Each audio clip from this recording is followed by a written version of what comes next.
It starts the way the worst stories often do, with a call that sounds ordinary. On the evening of May 4, 2024, emergency dispatch in Chester County, Pennsylvania, received a report that a 12-year-old girl had collapsed.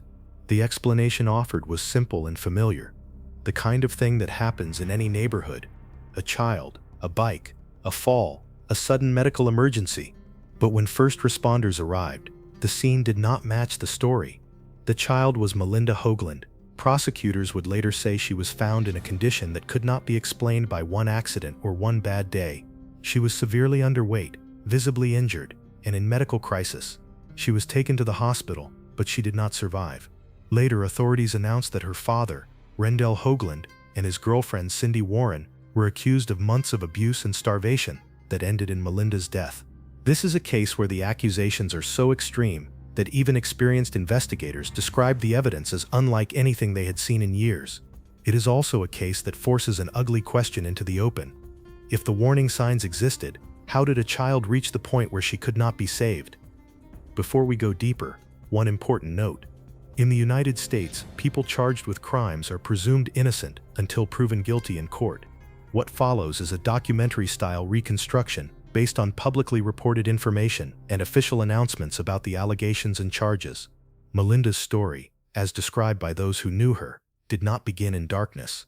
She was born in Pennsylvania and grew up around family. Teachers and people in her school community described her as bright and polite, a kid who tried hard, followed rules, and made adults think she's going to be okay. The kind of child who blends into the background, not because she is invisible, but because she is stable. In cases like this, that stability is part of what makes the outcome feel impossible. It is hard to accept that a child can appear fine in one chapter and then vanish into the kind of isolation where no one is watching closely enough. According to reporting, Malinda lived with her father, and her father's girlfriend became a major figure in her day-to-day life. Cindy Warren was not a stranger with no history. News reports described prior criminal cases involving child endangerment in her past, and reporters cited court documents and custody restrictions intended to limit her access to Malinda. Those restrictions matter because they are the line in the sand. The system, at least on paper, recognized risk. A court order existed to limit contact. The warning was printed in black and white, and then prosecutors allege that line was crossed anyway. By 2023 into early 2024, there were signs that something was wrong.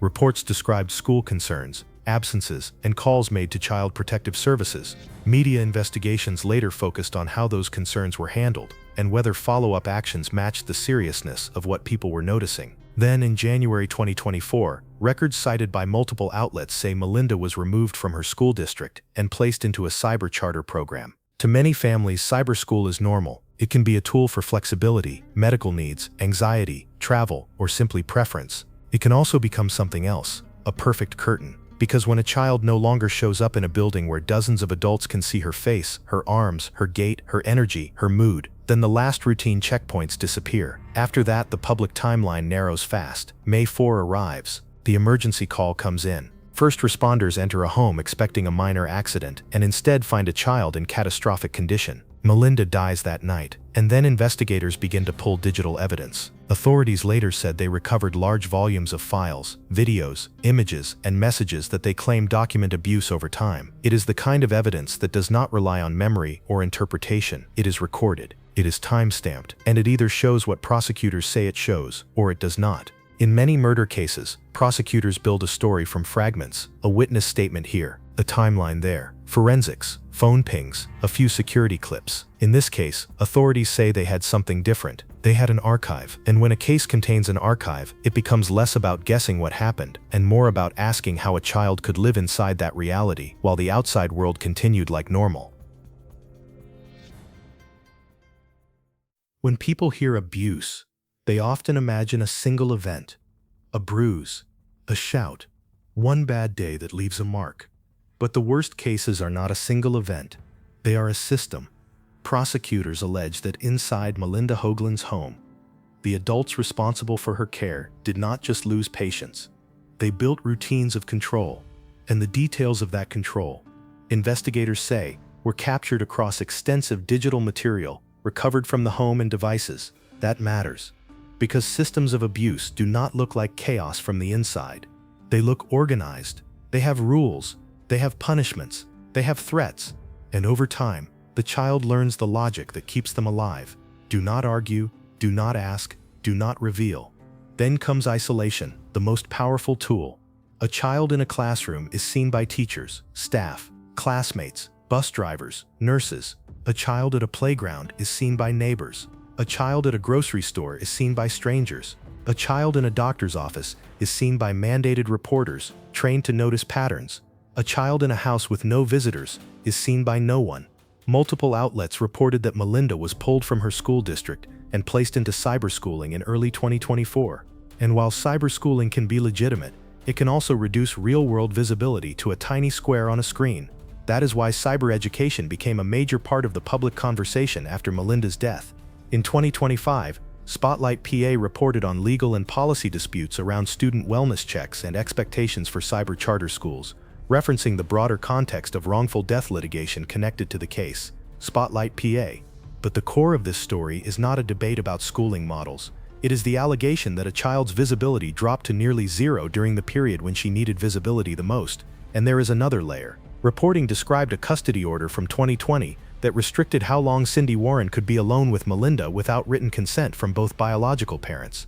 In other words, risk was not just a rumor, it was formally recognized, and limits were placed. So the question becomes unavoidable. If there was a recognized risk, why was Malinda still in that environment? Part of the answer in cases like this is that enforcement is not automatic. A piece of paper does not stand in the doorway. A court order does not create a human being who checks every hour, every day, every week. Systems require action to become real, and action often depends on reports, follow-ups, and the uncomfortable courage of someone deciding, this is not a maybe. CBS Philadelphia's investigation focused on missed warning signs and on whether agencies took the steps the public assumes they would take when red flags appear. The reporting highlighted how concerns were raised and how follow-up responses became a central point of criticism and lawsuits later filed by family members. From the outside, it is easy to say someone should have forced their way in. From the inside, reality looks different. A teacher sees a child who is tired, a child who seems anxious, a child who says she is fine, a child who has a story prepared for every mark, and the teacher does what the law instructs, report it. Then the next step belongs to someone else, a different office, a different workload, a different standard for what justifies escalation. And if the adults harming the child are careful, if they keep the home clean, if they control the story, if they answer calls with calm confidence, the system can be manipulated the same way the child is manipulated. That is not an excuse, it is a mechanism. Because in the end, prosecutors allege that what happened to Malinda did not happen in a burst of anger. It happened across time, across days and nights where no one intervened, across a period where the people accused of harming her were also allegedly documenting it, saving it, keeping it. In July 2024, the Chester County District Attorney's Office announced upgraded charges including first-degree murder, along with a wide range of related charges, and said the office intended to seek the death penalty. When a prosecutor takes that step, it signals they believe the evidence supports not only that a death occurred, but that it involved specific factors that elevate the crime. It is the legal system saying, this was not accidental, not impulsive, and not minor. This was, according to the allegations, deliberate. After Malinda Hoagland died on May 4, 2024, the case moved fast. Authorities arrested Rendell Hoagland and Cindy Warren within days, according to reporting, and the charges expanded as investigators reviewed evidence. Early on, the public saw a moment that became infamous in local media, a journalist confronting Cindy Warren with the allegations and asking if she wanted to respond. Her answers, or refusal to answer, became part of the public record of how this case unfolded in real time. But the courtroom, not the camera, is where a case is decided. By July 25, 2024, the Chester County District Attorney's Office formally announced upgraded charges, including first-degree murder, and publicly stated its intention to pursue the death penalty. That announcement did not appear out of nowhere. Prosecutors pointed to a growing body of digital evidence, videos, images, and text messages that investigators said documented abuse over a long period. Multiple outlets reported that detectives recovered hundreds of files of evidentiary value. In a typical homicide, prosecutors work to prove what happened behind closed doors. In this case, prosecutors say closed doors were not enough. They allege the abuse was recorded. When evidence is visual, it changes the tone of everything.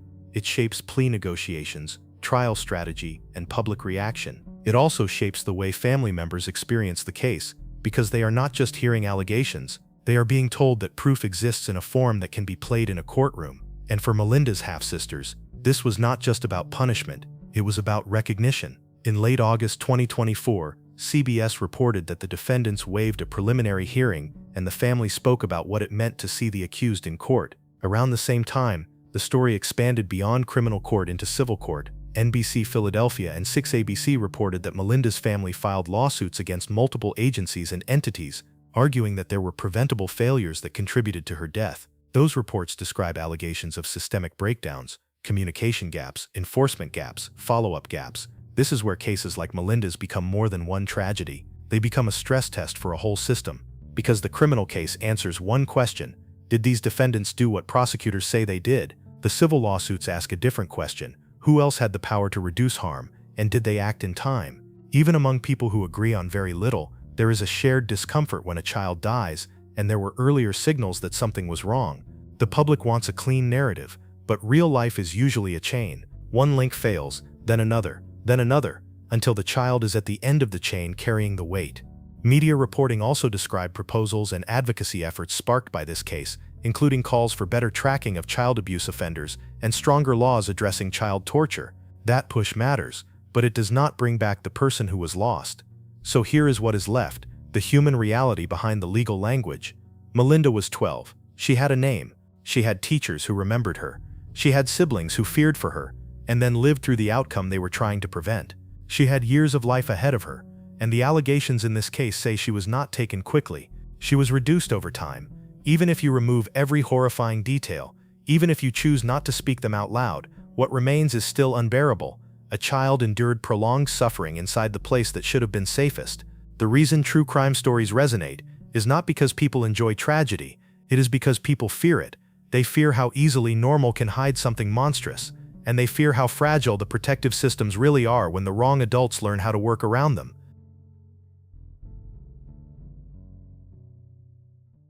There is a temptation, after stories like this, to look for one single villain and one single fix.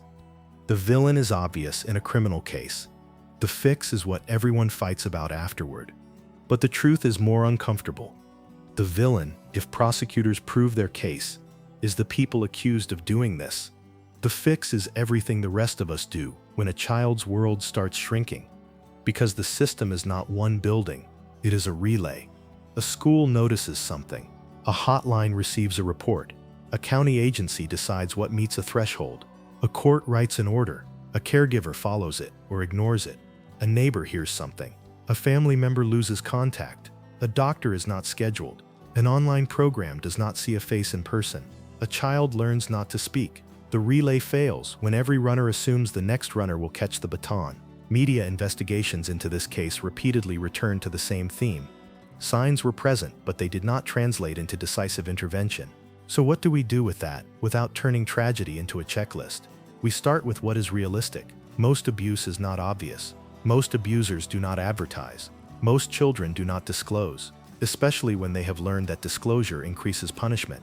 That is why patterns matter more than one moment. Patterns like these, especially when they cluster: a child repeatedly missing school without clear explanation, visible injuries that are explained away the same way every time, sudden withdrawal from in-person school into isolation, noticeable weight loss or constant hunger, a child who seems rehearsed, flat, or fearful when questioned, adults who control access to the child and avoid direct contact with other adults. No single sign proves abuse, but multiple signs are not drama, they are smoke. The second uncomfortable truth is this: you do not need perfect proof to report a concern. That message was emphasized publicly by prosecutors and investigators discussing the case. The idea is simple. Reporting creates a record. Records create patterns. Patterns create a stronger basis for action when the next report comes in. And if you are thinking, but what if I'm wrong? Ask yourself a different question. What if you are right? Because being wrong can be embarrassing. Being right and staying quiet can be fatal. The third truth is about isolation, especially with cyberschooling. Cyberschooling is not the problem by itself. The problem is when cyberschooling becomes a shield that removes visibility, and there is no additional safety net to replace what was lost. The policy debates and legal battles after this case, including reporting by Spotlight PA about cyber charter expectations and wellness checks, exist because people are trying to patch that gap. But even the best policies will not matter if community instincts are trained out of us. If you see a child disappear from public view, and the explanations keep changing, and the adults around them seem unusually defensive, do not wait for a headline to prove you right. Make the call, file the report, create the record. Now for the ending that true crime rarely gives you. There is no resolution that makes this okay. Even the harshest sentence cannot rewind time. The best a community can do is convert grief into prevention. As of the major public updates in 2024, Malinda Hoagland and Cindy Warren were facing upgraded murder charges, with prosecutors stating they intended to pursue the death penalty. The legal process, by design, moves slowly. The truth in court is built carefully, step by step, piece by piece. But Malinda's life does not get to move slowly. Her story ends where so many stories should never end, in an emergency room, with people trying too late to undo months of harm. So the final words of this documentary are not aimed at the defendants, they are aimed at everyone else. If a child's world is getting smaller, your job is to make it bigger again. If you are a teacher, ask one more question. If you are a neighbor, listen one more time. If you are family, do not accept silence as peace. If you are just a person who noticed something, do not talk yourself out of acting, because the difference between a warning sign and a tragedy is often one phone call that someone was afraid to make, and Malinda Hoagland deserved that call.